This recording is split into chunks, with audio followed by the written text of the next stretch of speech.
Gracie Shanan Montemayor Ermino.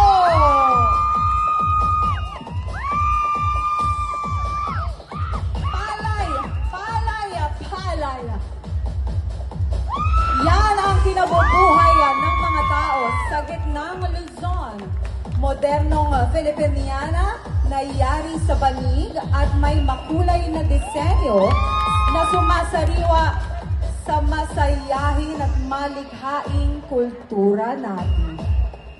Ang kasuotan din ito ay kumakatawan at nagpapakita ng mataas na pagpupugay sa ating mga magsasaka na tinitiis ang init, pawis na ibinibigay ng lakas ng pagiging isang Pilipino.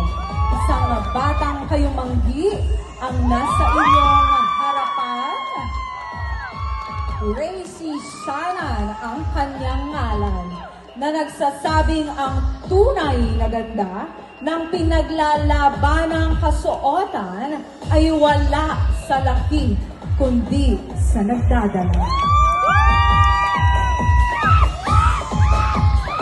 Once again, that's Gracie Shanan Montemayor Ermino.